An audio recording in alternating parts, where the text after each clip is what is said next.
독일의 한 가정집.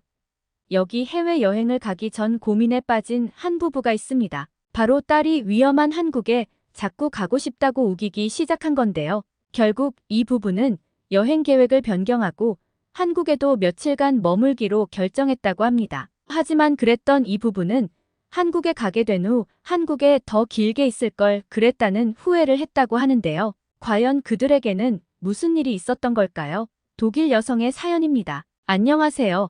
저는 독일인이자 독일에서 살고 있는 크리스티나입니다. 저희 부부는 워낙 여행하는 것을 좋아하는 부부라 연애 때도 결혼 후에도 여행을 자주 다녔어요. 물론 아이가 태어나고 자주 못 다닌 것이 조금은 아쉽긴 합니다. 그래도 이제는 아이가 많이 크기도 해서 꽤 여행을 많이 다니고 있어요. 12살이라 자기 주장도 펼칠 줄 알고 본인 의사가 아주 확고한 아이랍니다. 남편의 휴가를 앞두고 이번에는 조금 길게 해외여행을 가려고 했는데 딸이 꼭 가고 싶은 곳이 있다며 난리를 쳤죠. 케이팝에 빠져서 매일 같이 흥얼거리고 영상을 보며 춤을 추던 딸은 꼭 한국에 가보고 싶다고 노래를 불렀습니다. 원래 남편과 저는 휴양지를 가서 힐링을 하려고 했으나 딸이 온종일 한국을 외치며 노래를 부르는 바람에 결국 한국을 가기로 했어요. 한국에 대해서 아는 것은 없었지만 무엇보다 아이를 데리고 해외여행을 하면 신경 쓸 것이 한두 가지가 아니라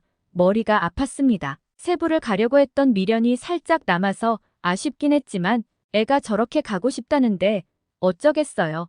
부모는 자식 바보잖아요. 남편이 예약을 알아서 하겠다고 하기에 맡겨두고 일상생활을 하고 있었습니다. 휴가를 코앞에 두고 슬슬 가족들의 짐을 싸기 시작했죠. 짐을 다 싸고 여권부터 시작해서 하나씩 점검을 하기 시작했어요. 그런데 티켓을 보니 세부로 예약이 되어 있었습니다. 놀라서 남편에게 전화를 걸어 물으니 한국은 다음에 가자는 거 아니었냐며 세부로 가는 줄 알고 그렇게 예약을 했다고 했죠. 이걸 내가 알면 울고불고 할 게 뻔했기에 당장 대책이 필요했어요. 숙박을 두 곳으로 나눠서 예약을 했는데 첫 번째 숙소는 이미 기간이 얼마 남지 않아서 취소하면 너무 큰 손해를 봐야 했습니다. 그러나 두 번째 숙소는 시간이 조금 남아서 그런지 큰 손해가 없었고 취소가 가능했어요. 결국 한참 고민을 하던 끝에 번거롭고 귀찮지만 저희는 세부에서 3일을 머물고 그 뒤에 한국에서 3일을 머물기로 했습니다. 급히 모든 일정을 바꾸고 예약을 했고 정신이 나갈 것 같았죠. 모든 준비를 마치고 나니 한편으로는 속이 아주 시원했어요. 그리고 가고 싶던 세부도 갈 수 있다는 것에 기분이 좋았습니다. 그렇게 저희 가족은 먼저 첫 번째 여행지인 세부로 떠나게 되었어요. 세부는 워낙 기대감이 커서 그런지 도착하자마자 설렘이 가득했습니다. 새벽에 도착을 해서 곧바로 호텔로 이동을 했고 체크인 대기를 했죠. 그런데 여기서부터 하나둘씩 문제가 발생하기 시작했습니다. 새벽 체크인이고 사람도 분명 별로 없는데 너무나 오랜 시간 대기를 해야 했어요. 장시간 비행으로 이미 애가 지쳐 있었고 배도 고프고 자고 싶다고 투정을 부리는데 아무것도 해줄 수 없었습니다. 한참을 대기하다 1시간가량이 되었을 때 도저히 못 참고 가서 따져 물으니 오마이갓을 외치더라고요. 알고 보니 저희가 있다는 것을 깜빡하고 본인들 업무를 하고 있었습니다. 화가 났지만 너무 피곤했기에 체크인을 서둘러 달라고 말을 한 뒤 룸 배정을 받았죠. 저희는 아이와 함께 머물 거라 당연히 흡연이 불가한 룸을 택했는데 들어가자마자 담배 냄새가 너무 심하게 났습니다. 도저히 이건 아니다 싶어서 직원을 호출했고 담배 냄새가 너무 심하다고 말을 하니 잘 모르겠다고 했죠. 더 말다툼을 하고 싶지도 않아서 그냥 룸을 교체해달라고 요구를 했으나 그럴 수 없다고 했습니다. 이유를 물으니 현재 남는 객실도 없고 너무 늦은 시간이라는 말을 했어요. 정말 머리끝까지 화가 났지만 애가 너무 힘들어해서 우선 오늘은 여기서 잘 테니 내일 바꿔달라고 요청을 했습니다. 급히 환기를 시키고 애가 너무 배고프다고 하기에 룸서비스를 주문하려고 하는데 말하는 메뉴마다 전부 불가하다고 했죠. 한 4번을 그렇게 말을 하니 열받더라고요. 그래서 반대로 가능한 메뉴를 말해달라고 했더니 다 가능하니까 원하는 메뉴를 말해달라고 했습니다. 세부의 운영 시스템이 정말 엉망이라는 생각이 들었던 순간이죠. 메뉴란 메뉴를 다 부르니 한두 개 정도가 가능했고 주문을 했어요. 배고픔과 피로감에 너무나 힘들어하던 아이는 졸고 있었고 저는 그 사이에 짐을 풀었습니다. 설마 너무 늦게 오지는 않겠지 싶었는데 세상에 1시간이 지나도 룸 서비스는 오지 않았죠. 다시 전화를 해서 도대체 왜 아직도 오지 않냐고 물으니 곧 갈 거라는 대답만 했어요. 무려 2시간 가까이 기다렸습니다. 애는 결국 잠이 들었고 저희 부부 역시 기다리다 지쳐 주문을 취소하겠다고 했었지만 이미 조리 중이라 취소가 불가하다고 했죠. 이도저도 못하고 뜬 눈으로 2시간 가까이 기다렸고 결국 일은 오전쯤 먹고 겨우 잠들었어요. 호텔에 도착해서 버린 시간만 무려 3시간이었고 여행의 첫 시작부터 기분이 좋지 않았지만 털어냈습니다. 여행을 즐기는 내내 불평불만을 하면서 시간을 보내면 결국 저희 손해니까요. 그러나 세부는 정말 최악이었죠. 아이를 데리고 관광을 하러 길을 나서는데 옴길거리에 담배 연기가 가득했고 애가 기침을 하기 시작했습니다. 심지어 인도가 거의 없는 느낌이라 애를 데리고 걷는 게 아무래도 신경이 쓰였는데 천하 오토바이들이 좁은 길이든 뭐든 너무 막 다녔습니다. 애가 더 어렸다면 유모차를 끌어야 했을 텐데 세부에서 유모차는 상상도 못할 일이겠구나 싶었죠. 그나마 해변가에서 놀 때는 행복했고 호텔 내 수영장에서 놀 때는 즐거웠어요. 그거 말고 세부는 여행을 하는 내내 너무 힘들었습니다. 여행을 할 때면 늘 행복함에 미소 짓고 사진 찍으며 추억을 남기기 바쁜 저희 가족이 난생 처음 사진도 찍지 않고 멍하니 있다 왔던 곳이죠. 하루빨리 한국으로 넘어가고 싶다는 생각이 들 정도였습니다. 그러면서 한편으로 한국도 이러면 어쩌지 걱정되었어요. 반류에 너무 실망을 하기도 했고 지나다니면서 소매치기 위험도 있었기에 정말 지겨웠습니다. 더 정확하게는 너무 긴장하면서 다녀서 그런지 피로도가 높았어요. 그렇게 한국으로 넘어간 저희 가족은 경계를 하며 다녔습니다. 한국이 처음이기도 하고 세부에 이미 당한 것들이 너무나 많았으니 말이죠. 그런데 한국은 뭔가 분위기 자체가 달랐어요. 조금 놀란 게 공항 택시를 타려고 가는 길에 보니까 어떤 한국인들이 본인들의 캐리어와 짐을 길가에 그냥 두고 흡연을 하러 갔습니다. 저희 부부는 그 광경을 보자마자 저걸 다 훔쳐가면 어쩌려고 저런 대범한 행동을 하냐며 경악을 했죠. 저희에게 봐달라고 한 적도 없지만 혹여나 짐 전체를 잃어버릴까봐 걱정스러워 저희 부부가 계속 지켜보고 있었네요. 더 놀라운 것은 흡연을 하고 오는 동안 그 짐을 손대는 사람은 한 명도 없었습니다. 한국 사람들뿐 아니라 관광 온 외국인들까지도 말이죠. 독일이나 세부였다면 저 짐은 이미 사라지고도 남았을 텐데 한국은 다르다는 것을 알았어요. 공항 택시를 이용하니 정말 편하게 호텔로 이동할 수 있었습니다. 기사님이 짐도 알아서 다 실어주셨고 무슨 책자 같은 것을 주셨는데 근처 관광지라며 한번 보라고 했죠. 친절함에 감동을 했어요. 건네받은 책자를 보면서 주변 관광지 중 아이와 함께 갈 수 있는 곳들을 고르고 있는데 기사님이 추천을 해주셨습니다. 아이와 함께 여행을 할 때 이런 곳에 가면 좋다고 미리 말씀을 해주셨죠. 덕분에 관광지를 정하는데 큰 도움이 되었습니다. 호텔에 도착을 하니 호텔리어가 나와서 짐을 받아줬고 체크인을 곧바로 해줬어요. 1시간이나 기다렸던 세부와는 정말 달랐죠. 체크인이 신속하게 끝나서 저희는 도착하자마자 한국을 돌아다니며 여행을 할 수 있었습니다. 어디를 가면 좋을지 한참 고민을 하던 끝에 아쿠아리움을 갔어요.